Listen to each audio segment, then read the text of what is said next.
अस्सलाम वालेकुम आज बनाओ अस कॉकड़ सीनस वारिया मजेदार मोंज तो खास कर जुकामस वारिया इलाज तो वमे तुह तह बनाइम तुह तह फायदे पक्यो करो जल्दी जल्दी शुरू यह टोकस मज मे नुमुत यह कॉकड़ सीन मे कॉकड़ ओनमुत अत तुल मे सीन द्रियो अड़जि फल तो बेच मे निमित नदड़ कुट बड़ हिश नदड़ कुट यह तुम मे साफ कर अम पत अत पीस कर मे थमित अत मज क्या रोन फल तो बे गंड नुक नुक कर तो यम सारी चीज त्रे मे मिक्सी जारस मज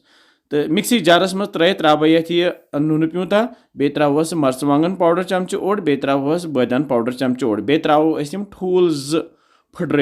ऊर पे थोस वन डखन तो मिक्सर ग्राइंडर इस्तेमाल कर बनाओ वन ये पेस्ट वो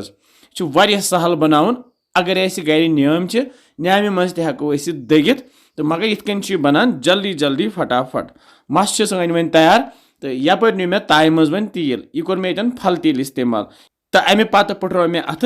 तो अथ सती तुल बह यह मस फुला फुला तो बनाहोस लक्च लक्च मोंज तो त्रा यम गर्मा गर्म तिलस मजी हेको ये कह त शेप ये बनत मे बनाई मोंज तुम हेक्यू लकट लकट गोल गोल रिस्त बन तो अमे पत ये तिलस मजी तलने युथु फिर दिमो तुथु हुनन हेको यम तलथी पत पकौड़ हिश खेत मगर अस वन सुन रन तो युथु यम वन वजल ही गसन त्रोश त्रोश तिल मज कड़ित त्रोक यम लक्च दिगच वार मज तो करो ब्या लिव तैयार तुम वुचान कचा मोंज बने तो ये तिलस मज त्रे मे यम अड़जि फल तम सीन पीसस त्रे यपर बह टमाटर करान कदूकश मुजिक रेंडिस पे मे 5-6 टमाटर निमित तम थे मे तैयार कर तिलस मज त्रो गंड नुक नुक कर तो न्यामि मज दगो क्या रोहन फल बे क्या अदरक प्यूंत तो ये पेस्ट बन त्रो रुहन तो अदरक पेस्ट ये गंडस सती तो तलहोन पूर पे यह त्रोश त्रोश वजुल वजुल गंड बनावन तो युथ यह त्रोश गि तुथु त्रो टमाटर कदूकश कर तो करहोन यह टमाटर ये गंडस सती तैयार अत नेर ओर आब यह त्रो पूर पे तो ये बनाओ यह टमाटर पेस्ट मगर यह गन त्रोश त्रोश युथु यह त्रोश गि तुथु त्रो वन मसाल मे मसाल निमुत प्लेटस पे यह बड़ल सब्ज अल रंग फल बे शोंठ पाउडर ओड चमच बे लिद्र चमच अड़ुक ओड चमच बे बदान पाउडर चमच बे मर्चवांगन पाउडर चमच बे नून चमच तो मसाल कूत तुम खेवान तमे हिसाब हेक्यू तुम ये त्रित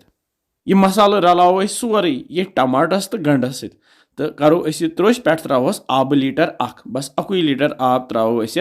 तो रलाओ यह मसाल ये आबस सती गो तो युथु यह पूर पे रल तुथु त्रो सोरे रस ये लकटिस दिगचस मज ये मज अन यम मोंज थे बन पे थोस डखन तल गैस गो फुल युथु ये वन ग्रेख ये तुथु थो गैस लोत तो करो लथसी पे तैयार वो ये लगन वन कह मिनट तैयार गसनस वन ये रस कतर रोपराओ रस ये नेसफ तो पे थोस लड़ित रस कतर क्या यह बतस सत खेन यह हेको चोच सत पे खे तो क्या टाइम गति सोन अजुक सिन वन तैयार वो यु वजुल गो यह तो बे मजेदार तह मज लग इनशाला तो यह फिर ये डोंगस मज तो बे त्रोस रस कतर हना तो पे सजाओ ये दानवल दानवल प्यूंता त्रोस पे अम सह शुभदार तो मजेदार तो वमे तुह तह